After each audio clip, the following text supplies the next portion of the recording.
하나님의 말씀은 마가복음 4장 38절에서 33절에서 34절 보도록 하겠습니다. 마가복음 4장 33절에서 34절입니다. 예수께서 이러한 많은 비유로 그들이 알아들을 수 있는 대로 말씀을 가르치시되 비유가 아니면 말씀하지 아니하시고 다만 혼자 계실 때에 그 제자들에게 모든 것을 해석하시더라. 아멘. 말씀 제목은 비유 속에 숨겨진 비밀이라는 제목으로 말씀 나누도록 하겠습니다. 비유 속에 숨겨진 비밀이라는 제목으로 말씀 나누도록 하겠습니다. 우리가 이제 먼저 하나 이제 알아야 될 게 뭐냐면 그 비유는 예수님이 처음 하신 게 아니에요. 그러니까 우리 성경을 읽다가 예수님은 이제 어쨌든 하나님 아들이시니까 뭐 모든 것을 다 그분이 최고로 하셨겠지라고 하지만 사실 비유 문학은 1세기 당시 흔한 거였습니다. 그러니까 수사학에서 나왔던, 그래서 랍비들이 주로 어떤 진리를 가르칠 때에 이제 비유를 많이 해요. 그래서 이걸 파라볼레라고 하는데 비유하면서 사람들을 설득하고 이해시키는 거죠. 그래서 근데 이제 중요한 게 뭐냐면 거기에 함축의 언어가 있다는 거예요. 함축돼 있어요. 그것을 들여다보지 못하면 우리는 그냥 성경을 거짓게 됩니다. 특별히 이만희 같은 경우에 이제 신천지가 비유풀이를 하잖아요, 성경에. 말도 안 되는 비유풀이를 한단 말이죠. 그 비유풀이를 할 때 구약부터 요한계시록까지 다 비유풀이를 해버리는 거예요. 근데 그걸 뭐라고 하냐면 이게 자기들만이 깨달아서 비유풀이를 한다. 이게 뭐와 연결이 되냐면 사실은 그들이 주장하는 게 워치만리의 그 구원파들이 갖고 있는 사상과도 연결이 돼요. 그러니까 우리는 이단이 그냥 하나 이단이 그냥 자기들만 독특한 생체만 가지고 나온다 생각하는데 그건 아니고 서로 영향을 받으면서 이제 자기들의 색깔을 이제 만들어내는 거거든요. 그런 의미에서 우리가 비유를 왜 알아야 되냐면 예수님의 비유 속에 숨겨진 단순히 뭐 비밀이 있다 그런 차원보다는 깊이 녹아져 있는 게 있어요. 그게 메시지가 있다는 거죠. 대표적인 게 하나님의 나라에 대한 비유는 일상의 언어로 되었다. 그러니까 결국은 하나님의 나라가 이 땅에 왔다라고 주님 말씀하셨잖아요. 그리고 이 나라에 임했다. 그러면 우리는 천국에 대한 이해를 좀 먼저 하셔야 돼요. 예수님이 공생에 시작하자마자 회개하라 천국이 가까운 날 할 때의 천국이라는 것은 우리가 생각하는 죽어서 가는 천국이 아니에요. 그러니까 오늘날 너무나 많은 설교가 과거에 저도 어릴 때 이제 목사님들의 설교 이렇게 들었고 예수님이 죽어서 가는 천국이 왔다고 가르쳤다고요. 근데 성경은 그렇게 말하지 않아요. 그건 아니고 그것은 하나님의 통치와 다스림이 있는 이 나라, 그러니까 킹덤 오브 헤븐, 하나님의 왕국이 임했는데 그것은 장소적 개념의 하나님의 나라가 아니라 통치와 다스림으로서의 나라가 임했다는 거예요. 그러면 통치와 다스림으로서의 나라가 어떻게 임했냐? 왕이 오셨으니까. 이 땅에 진짜 왕이신 예수님이 오셨기 때문에 회개하라 천국이 가까웠다. 왜? 내가 통치자로서 내게 왔다라는 거예요. 그러면 죽어서 가는 천국은 없는 것인가? 그렇지 않아요. 예수님이 내가 너희를 위해서 처소를 예비하러 간다라고 말씀하셨죠. 이제 십자가 못 이제 가시기 전에 그때 그 처소가 뭐냐? 하나님의 나라, 천국. 우리가 죽어서 갈 공간적인 실질적인 천국에 대해서 말해요. 그러니까 여기서 두 가지를 같이 이해해야 되는 게 한국교회가 하나님 나라를 이해할 때 잘못 이해했던 것 중에 하나가 죽어서 가는 천국에 대한 이해는 분명하게 있어요. 그건 정말 긍정적인 거예요. 그럼에도 불구하고 이 땅에 임한 하나님의 나라에 대한 개념이 없어요, 거의. 그러니까 하나님 나라가 내게 임했고 그 나라 가운데 살아가고 그 영원한 생명을 누림 속에서 죽어서 가는 천국으로 가는 거예요.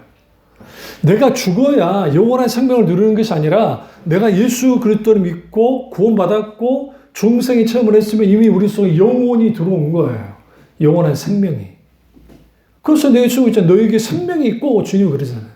내가 너에게 영생을 주노니 그 준다는 것은 죽고 난 다음에 주겠다는 게 아니에요. 너희가 예수 그리스도를 영접할 때 이미 하나님 나라가 임했고 영원한 생명이 우리에게 주어진다. 그것을 비유 속에서 주님이 여러 부분에서 하나님 나라와 관련된 비유를 말씀하시죠. 그래서 뭐 그물 비유, 씨 뿌리는 비유, 이런 비유 속에 나타난 하나님의 나라의 특징들을 가져가요. 그러니까 그 특징들은 결국은 하나님 나라는 왕성하다는 거죠. 어떻게 왕성하느냐? 이 세례요한, 그러니까 저기 구약의 순교자들과 세례요한까지 이제는 하나님 나라는 침노를 당한다. 침노를 당한다는 거예요.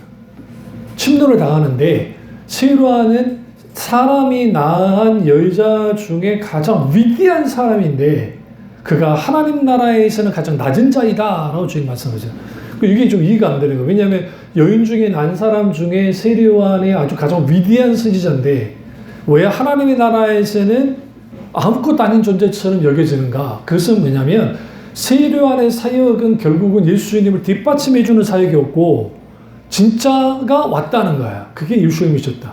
결국은 세례요한이 하는 것은 예수님의 길을 평탄케 하는 일을 해야 되는데 사실은 세례요한이 예수님의 길을 평탄케 하는 일을 딱 6개월밖에 못했어요.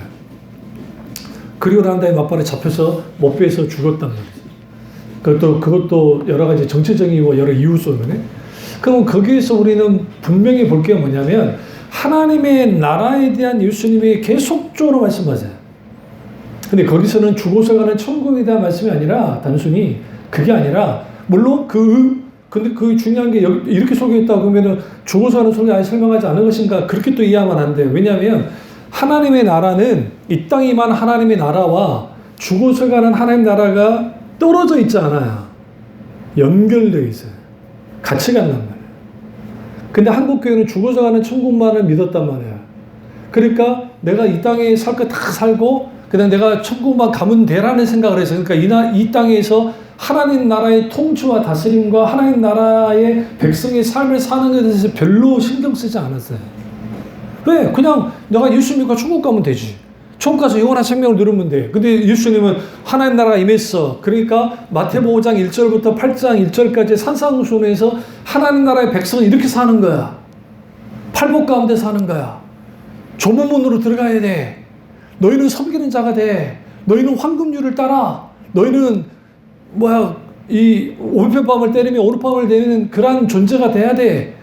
그것이 하나님 나라의 백성의 삶인 거야. 그것이 곧 내가 그렇게 살았고 너희가 사는 거야. 그리고 그 하나님 나라 백성이 사는 사람들이 하나님 나라 안에서 사는 것이다. 통치 안에서 사는 것이다. 그걸 말씀하시는 거죠. 그래서 우리가 이 열매의 비유, 그러니까 무화과 나무 열매의 비유 속에서도 결국은 무화과 나무가 여름에 열매를 맺는 것이 분명하고 그러나 그 열매를 맺지 않을 때에 이 부분에 대해서 뭐라고 주님이요. 조주마다 이거는 그수단들밖에 없다.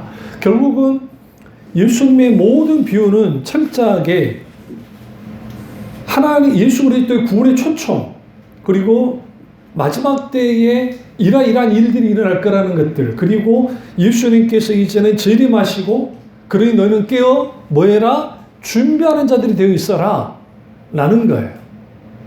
그러니까 지금 일어나는 우리 한국 교회의 현상들 보시면 여러분 지금 우리 이제 정치 이야기는 굳이 하고 싶진 않지만 어쨌든 한국 기독교의 70% 80%가 죄송하지만 이번에 이런 일에 대한 반대예요. 여러분 생각에 목사님들이 제 주위에 있는 목사는 다 반대예요. 놀랍게도.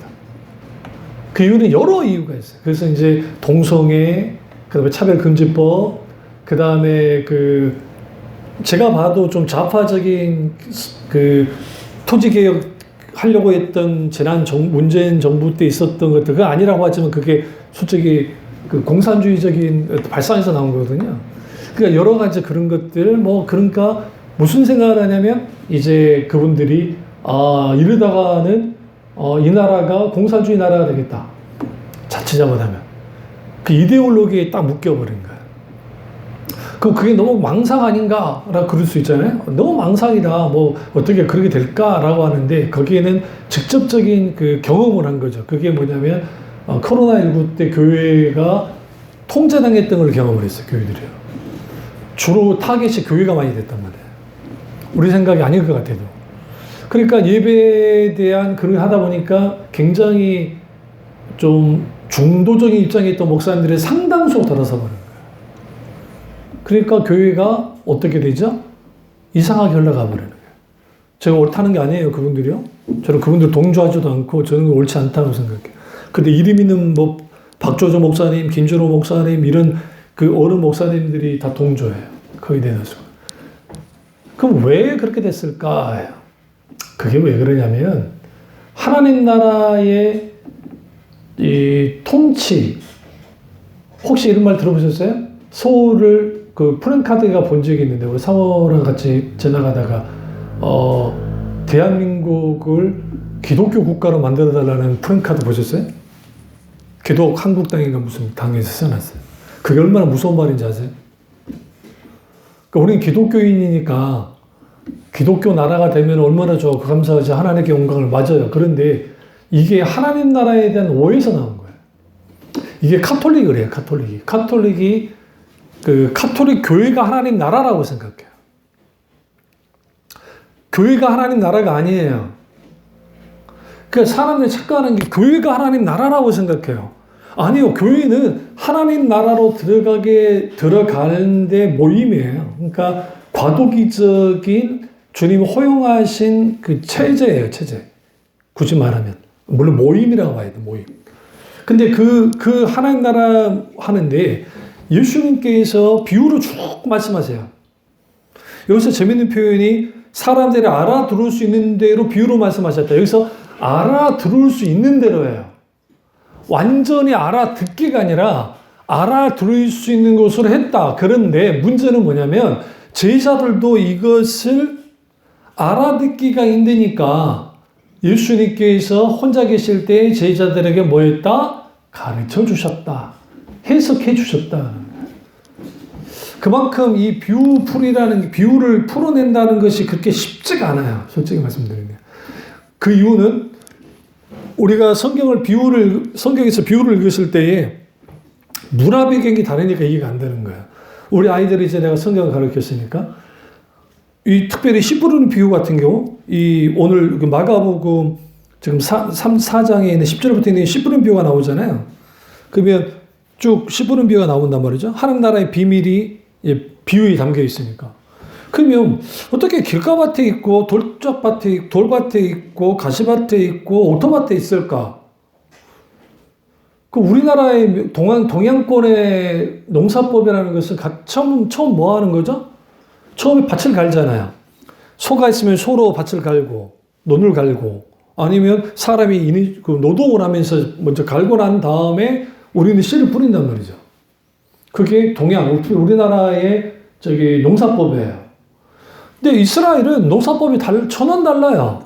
중동은 먼저 씨를 뿌려요. 이게 이상한 거예요. 그러니까 먼저 씨를 뿌려요. 그리고 난 다음에 엎어요. 당연히 우리 생각에 야 진짜 원시적으로 정말 농사 짓는다 생각하는데 동양권은 왜 그러냐면 하도 수천 년 동안 농사를 졌잖아요.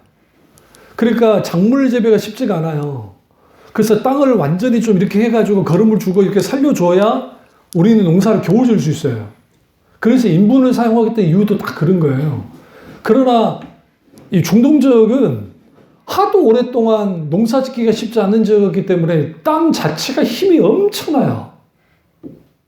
그러니까 굳이 갈아엎을 필요가 없어요. 그냥 먼저 엎을 필요가 없어요. 씨 뿌리고 난 다음에 갈아엎어보면 자기들이 물만 주면 거기서 자라요. 그러니까 특별하게 거기다 뭐 거름을 주거나 할 필요도 없어요.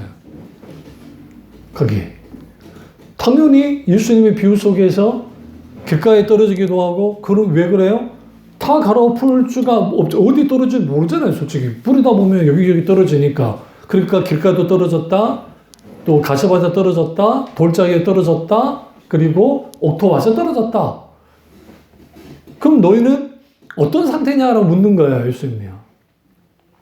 여기서 하나님 나라가 임한 사람들 속에 있게 되는 게 뭐냐면 하나님의 말씀의 자리가 있느냐 없느냐. 그러니까 길가밭은 설교를 듣자마자 사탄이 취해 가버린 것이고, 돌짝밭은 말 그대로 조금 자라난 것 같다가 무슨 일이 벌어지는 거죠?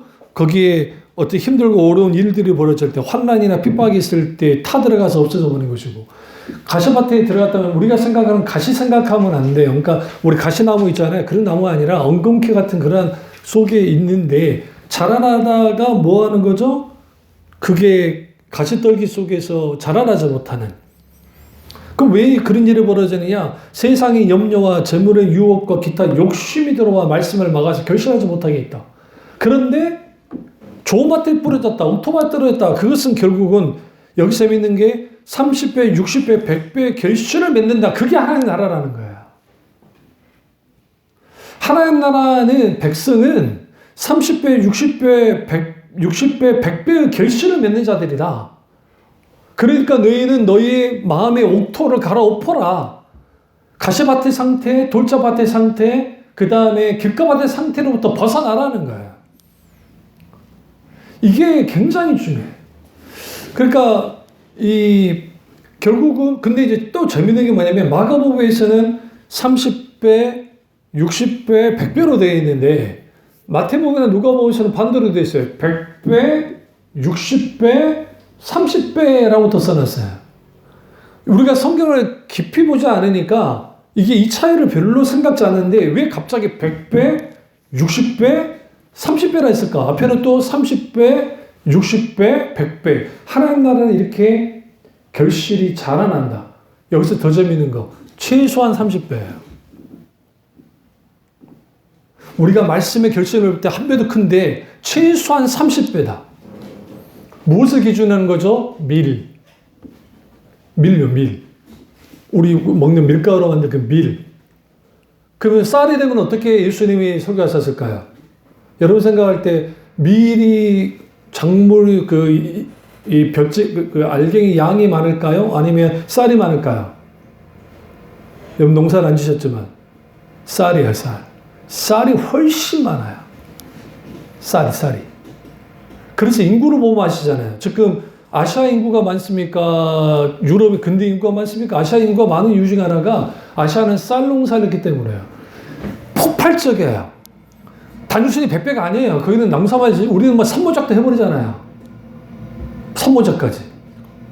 그러니까 여기에서 예수님이 가르치고자 하는 건 뭐냐면 너희가 좋은 밭이 되어져서 이 결실을 맺어라. 그게 하나님 나라가 확장되는 것이다. 근데 그 확장이 어디부터 일어나느냐? 너희 속에서부터 일어난다. 그러니까 예수님 이 비유 속에서 우리에게 가르치는 시사한 바가 뭐냐면 한 사람의 마음에 길가밭도 있고 갈차밭도 있고 돌자밭도 있고 옥토밭도 있을 거라는 거예요. 순식간에 완전히 옥토밭이 있다는 것은 불가능하겠죠. 그런데 어떤 사람은 길가가 많은 사람이 있고 어떤 사람은 옥토가 많은 사람이 있겠죠. 단순히 이것을 네 가지 밭의 비유라고만 생각하면 안 돼요. 한 사람 속에 있는 그 마음의 밭 안에 이게 있다. 그런데 우리가 신앙생활하고 삶을 살다 보면 가시밭같이 저 길가 같은 상태가 될 때가 있다는 거야. 마음의 홈페이지고. 여러 힘들고 어렵고 고통스러운 일들이 아니 어떤 문제가 있고 할 때에 사람들은 드라이, 건조해지잖아요. 그러니까 그렇게 되어졌을 때에 예수님께서 우리에게 계속 강조하는 게 뭐냐면 계속 깨어 있어라. 그리고 뭐하라? 주님과의 관계 속에서 우리가 영적으로 주님과 친밀한 교제를 나누며 말씀과 은혜 가운데 살아갈 때 근신하게 깨어 기도하면 살아갈 때에 적어도 우리는 뭐 하지 않느냐면 소위 좋은 밭을 유지하는 게 중요하다. 그럼 이것은 예수님만이 말씀하신 거냐? 그렇지 않아요. 아모스 선지자가 구약의 아모스 선지자가 너희의 뭐라? 옛 땅을 그 묵은 땅을 기경하라라고 말합니다. 이것은 아모스뿐만 아니라 많은 선지자들이 너희의 묵은 땅을 기경해라. 묵은 땅이 뭡니까? 딱딱하게 굳어져 버린 땅이에요. 혹시 여러분 농지 있는데 농지 사람들이 막 거짓말로 농사 짓는다고 땅 사는 사람들 있잖아요. 그렇다고 이제 공직자들 그 재산 조사하다가 반대편 사람들이 가만히 있지 않아요. 그거 다 조사하러 다녀요. 먹잇감이니까.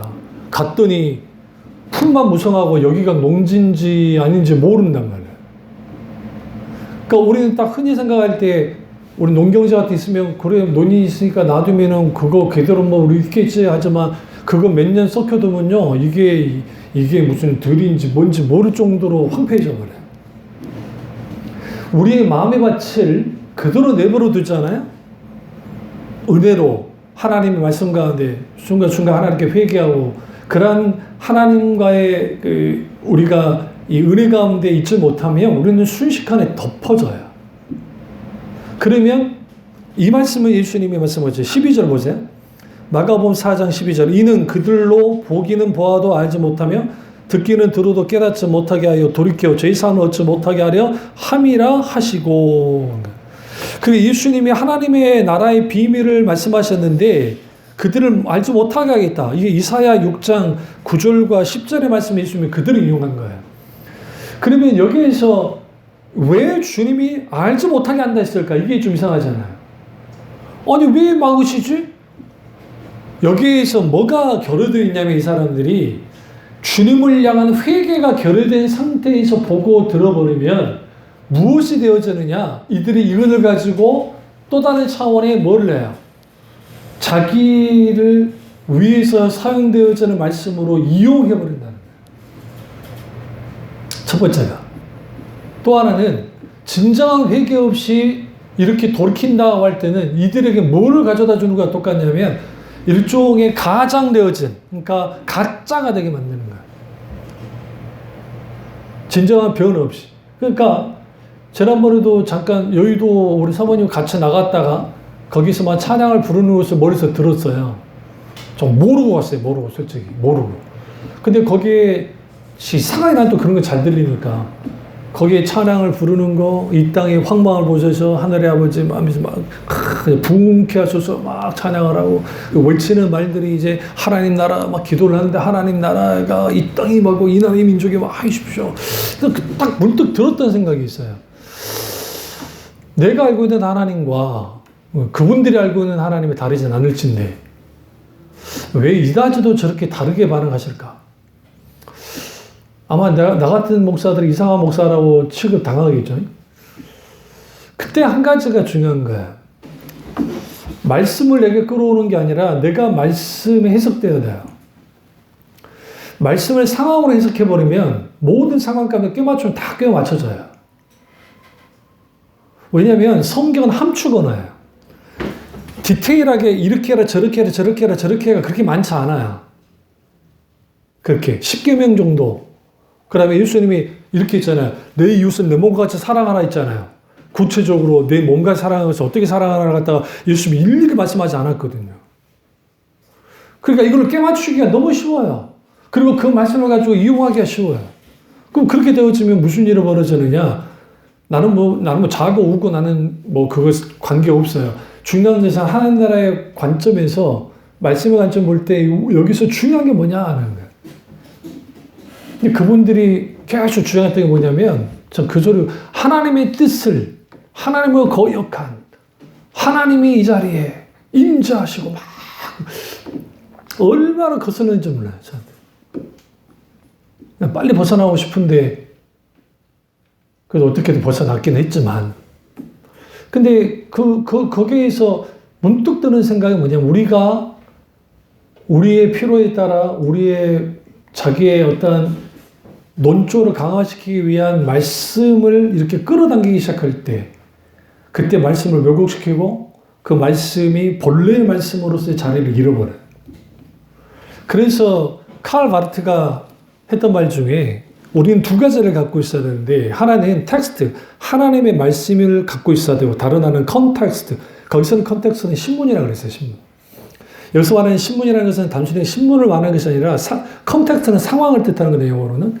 이거 뭐냐면 여기에는 책, 예를 책 아니면 뭐 여러 가지 그런 것들 이것에 대한 균형을 잡아야 돼요. 이게 균형이 안 잡혀지면 우리는 여기서 뭘 하게 되냐 한쪽으로 치우쳐요. 그러니까 아주 영적인 것 같은데 영적이지 않아요. 아이러니하게 쓰는 언어, 기도 영적으로 임재하시고 마음에서 막 한단 말이죠. 근데 전혀 영적이지 않아요.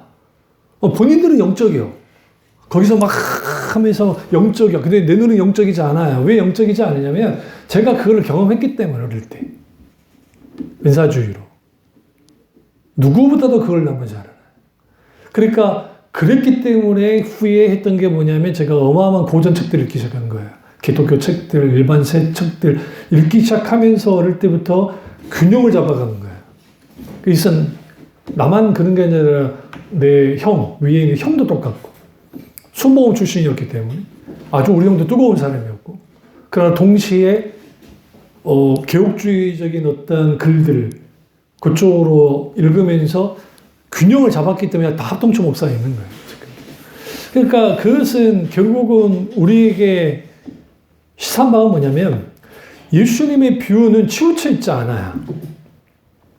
예수님의 비유는 일상 삶의 삶 속에 살고 있는 사람들에게 그대로 녹아져 있어요. 그리고 그들이 그 말씀을 이제 들었어요. 중요한 것은 깨닫는 자가 많지 않았다는 게 중요한 거예요.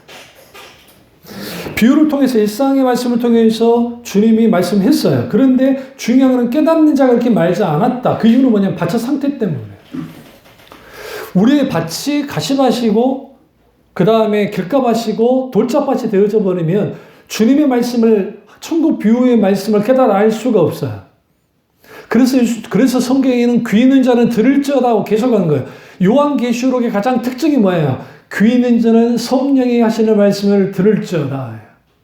이게 구약에도 쉐마 이스라엘, 들으라 이스라엘아. 예수님도 주목하여 들으라는 거예요. 주목하라. 주목해. 그리고 들으라. 왜? 그래야 하나님 나라가 어떻게 임했느냐 할 수 있다. 그럼 하나님 나라는 어떻게 임했냐? 예수님이 이 땅에 오자마자 하나님 나라가 임했어요. 성탄절.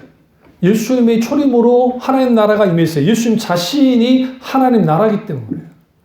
하나님 나라의 왕이기 때문에. 왕이 이 땅에 오셨어요. 그래서 하나님 나라가 임했어요. 그리고 그때 뭐가 찌깍 돌아가기 시작했느냐? 그게 종말이 시작된 거예요. 그러니까 말세의 종말의 시작은 예수님이 십자가 죽으시고 승천하셔서 시작된 게 아니라 예수님이 이 땅에 오시자마자 이제는 하는 나라가 임했고 그리고 종말이 시작됐어요. 사탄이 그걸 알았어요.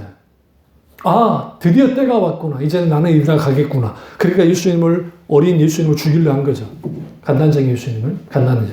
그러니까 그런 일련의 일들. 그리고 예수님이 30세에 등장해서 가장 먼저 한 게 회개하라 천국에 가까웠느니라 라고 하면서 거기서 말하는 하나님의 이 나라는 킹덤 오브 갓, 하나님의 왕국은 뭐냐? 결국은 우리가 생각하는 죽어서 가는 장소적 개념의 하나님 나라가 아니라 통치와 다스림 있는 하나님 나라에 대한 말씀하셨다. 그리고 그것이 실제로 이루어진 게 뭐냐면 사탄이, 귀신이 쫓겨난 거예요. 이상하지 않으세요? 구약에도 귀신이 있었을진데 구약에는 귀신이 잘 나타나잖아요. 사탄이 별로 나타나지 않아요. 악기가 들어갔다. 사울에게 악기가 들어갔다. 그래서 다윗이 비파를 쳤더니 악기가 물러나고 정신이 온전해졌다. 그런 말씀. 그리고 구약의 사탄은 너무 착한 것 같아. 어떤 면에서는. 하나님께 욥을 건들기 전에 하나님께 나가서 물어보잖아요. 내가 건들고 싶은데 건들어도 됩니까? 물어요. 그 예수님이 하나님께서 건드려라. 여기 단순히 건드라는 게 아니고 이제 거기는 하나님이 욥에 대한 신뢰. 여러분 이 땅에서 가장 위대한 믿음의 사람은 뭐냐면 하나님이 그 사람을 신뢰하는 거예요. 욥을 신뢰했다는 건 대단한 거잖아요. 그래서 하나님이 신뢰했던 사람이 아브라함도 하나님이 신뢰했고 노아도 신뢰했었고 그 다음에 우리가 잘 아는 다윗을 신뢰했잖아요. 모세도 신뢰했고 그렇다고 해서 그들이 윤리 도덕적으로 완전히 정말 무음했던 사람이냐? 그렇지는 않아요. 적어도 하나님과의 관계에서는 그들이 뭐였냐? 사랑 관계도 마찬가지지만 정말 하나님이 신뢰할 만한 사람이었어요. 근데 그 속에서 중요한 게 뭐냐면 우리가 이 하나님의 통치와 다스림이 구약이든 신약에는 동일하게 있었는데 왜 그러면 구약에는 귀신의 존재가 밝히지 않았냐? 빛이 않았기 때문에 그때는 아직. 빛이신 예수님이 이 땅에 오셔서 요한복음 1장에 빛이 왔으되 어둠이 알지 못했다. 그 빛은 참빛인데 우리 교회 이름이 거기서 나온 거예요. 예수 그리스도 그분이시다. 하나님이시다. 그러니까 참빛이 오니까 어두웠던 게 빛이 확 밝혀졌어. 그거 보니까 그게 숨겨졌던 것들이 다 보이는 거예요. 그래서 거기에 귀신의 정체들이 드러나면서 폭발적으로 드러난 게 아니라 원래 있던 귀신이야. 뭐 죽어서 안 믿는 사람이 죽어서 귀신이 되는 게 아니니까 타락한 천사들이 이제 그 정체들을 드러나기 시작했고 여기서 영적 전쟁에서 무슨 일이 벌어져요? 예수님이 이겼는데 계속 이기잖아요. 그럼 여기서 더 중요한 게 예수님이 귀신을 쫓아내고 병든 자를 고치고 난 다음에 그때 예수님 했던 말씀이 이거예요. 위에서부터 땅으로 떨어졌다. 공중것을 잡은 자가. 사탄은 이미 졌어요.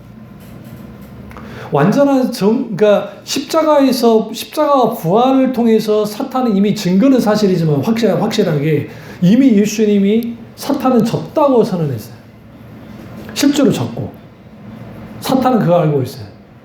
그래서 예수님과의 싸움을 할 때에 어떤 싸움을 했냐면 지는 싸움을 한 거예요. 사탄은. 우리 생각에 사탄은 알아요. 하나님이 이길 수 없다는 사실. 그리고 예수 그리스도 그분이 이길 수 없다는 사실을 알지만 싸워요.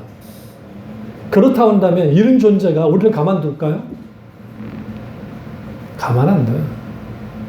하나님께 대하여 이렇게 했던 존재예요. 그럼 겁먹을 필요는 없어요. 왜? 사탄은 자기 마음대로 할 수 있는 존재가 아닙니다. 하나님의 권세 아래에서 움직일 수밖에 없어요. 그럼 왜 사탄을 두고 보느냐? 이미 깨 부셨는데 아직까지 예수께 돌아오지 않는 자들을 구원하기 위해서 할 수 있습니다. 유보 상태. 이게 언제 어느 때 끝날지는 몰라요. 이 부분에 대해서 예수님의 비유 속에서 계속 나타나는 거예요. 그래서 마태복음 24장에 있는 종말의 비유를 이게 굉장히 중요한 게 거기에 그 7년 대환란에 대한 말씀 막 나오잖아요. 그런데 여기에 중요한 게 그 슬기로운 5처녀와 미련한 5처녀의 비유예요. 둘 다 같이 자요. 예수님이 재림하셨을 때. 신랑이 왔는데 자요. 이 배경을 알려면 결혼식은 어디서 했다? 신부집에서 한다. 조선 전기 때 우리나라 어디서 했다? 다 신부집에서 했다. 고려 때도 신부집에서 했다. 그리고 조선 임진왜란 이후에는 좀 달라졌지만 임진왜란 전까지는 신랑은 다 처가살이를 했다. 처갓집에서. 애들도 처갓집에서 다 키워줬다. 그리고 장성을 한 다음에 이제 본가로 돌아오는 거예요. 그게 우리나라 문화였어요. 똑같아, 이스라엘도. 결혼할 때 처갓집에서 해요. 신랑이 와야 돼요. 근데 신랑이 오는 게 늦어졌어요. 그러니까 들러리 10명이 나가야 되는데 신부 친구 들러리 나가야 되는데 등을 들고 나가야 될 거잖아요. 밤이 오니까. 언제 올 줄 모르니까. 온다는 시간이 지난 거예요. 그런데 미련한 5처녀는 빨리 올 줄 알고 기름을 조금 담아놨고 슬기로운 5처녀는 어떻게 했냐. 혹시 모르니까 미리 기름을 좀 더 준비해둔 상태에 있단 말이에요. 그리고 나가서 맞이했는데 계속 안 와요. 마침 계속 분불을 켜놓고 있는데 미련한 5처녀의 등불이 꺼졌네. 그리고 그들이 예수님 이렇게 말하죠. 그들이 꽂아달라 그래. 야, 니네 그 기름 좀 꽂아라. 그러니까 그럴 수 없다. 언제 올 줄 모르는데 어떻게 하느냐. 할 수 없이 그들을 기름을 사러 갈 때, 사러 가려 할 때 이미 누가 와요? 신랑이 온다. 그리고 그들은 뭐 하느냐? 혼인잔치에 참여하지 못하고, 미련한 5처녀는 참여하지 못하고, 이제 들어오지 못하는 상황. 슬기로운 5처녀는 들어왔다는 거예요. 다만 중요한 건 둘 다 졸았다는 거예요. 신랑이 언제 오는지도 몰랐다는 거예요. 다만 준비를 했다는 거예요. 그럼 그 기름은 뭘 상징하는 것인가?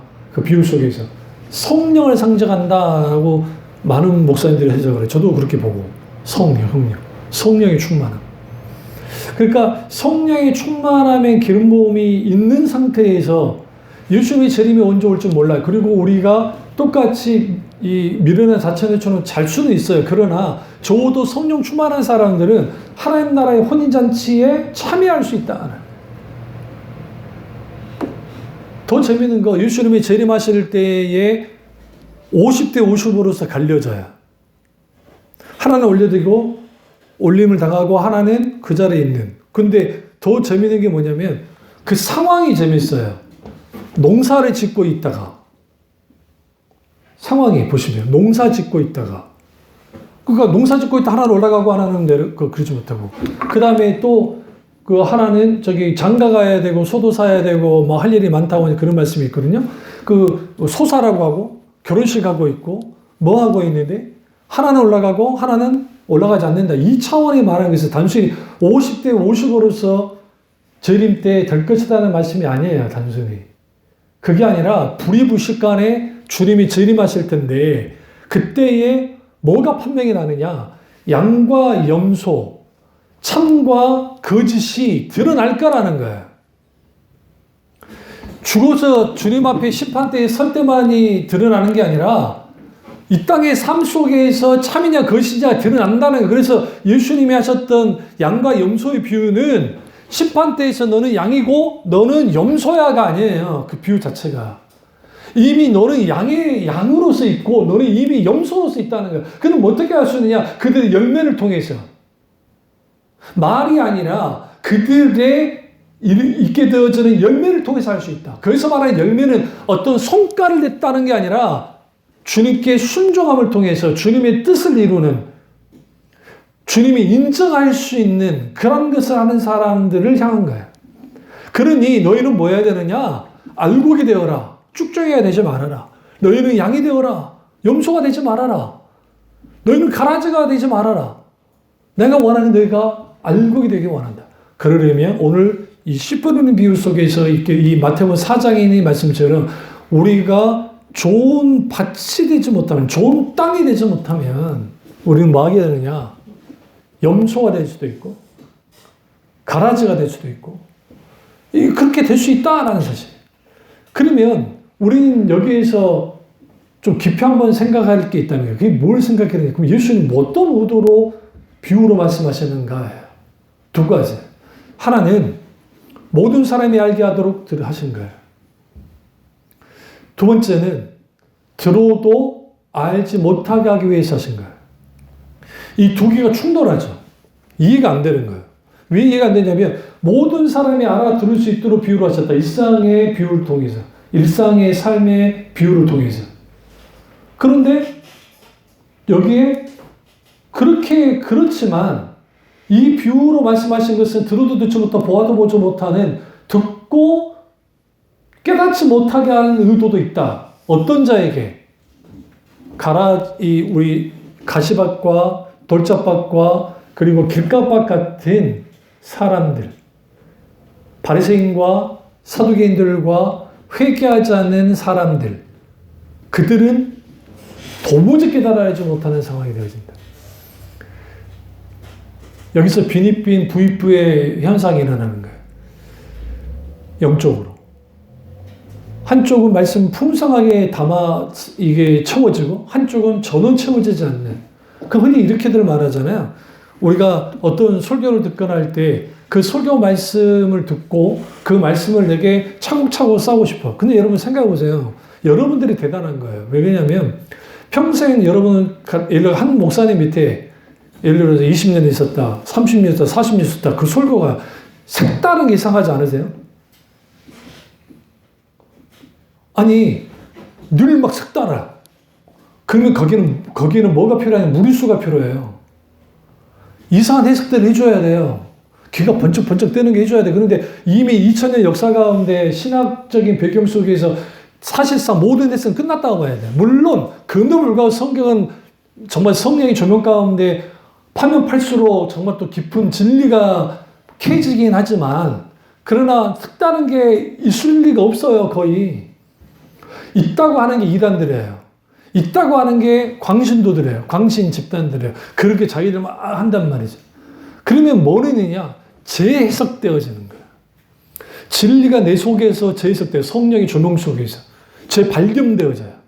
다시 알게 되어져요. 그 말씀이 내게 재해석되어 발견되어질 때 그 말씀이 내게 실질적 영향을 끼쳐요. 분명히 예전에 들어도 설교이긴 하지만 지금 들었는데 새롭게 느껴져. 그게 성령이 하신 일이에요. 그래서 성령이 그렇게 하시려면 우리의 밭은 계속적으로 어떻게 하느냐? 갈아엎어야 돼. 그리고 그 비유의 말씀들이, 예수님 그 비유의 말씀들을 통해서 뭐가 결정이 됐냐면, 예수님의 설교를 들었어요. 말씀을 듣는 집단과 그 다음에 기적을 경험한 집단. 우리는 성경에서 여러분 이제 꼭 성경을 보시면서 이 두 가지가 어떻게 병행이 되냐면, 성경을 보면 예수님이 기적을 일으키고 난 다음에 설교를 하세요. 말씀을. 또 어쩔 때는 말씀을 하시고 난 다음에 기적을 일으키세요. 근데 여기서 반응이 중요해요. 반응이. 반응이 굉장히 중요하다고요. 요한복음 5장이라든지 요한복음 10장이라든지 그딱 보시면 기적을 먼저 일으켰어. 오병이의 기적을. 그 어마어마한 기적이 일어나는 거예요. 그 엄청난 기적이 일어났어요.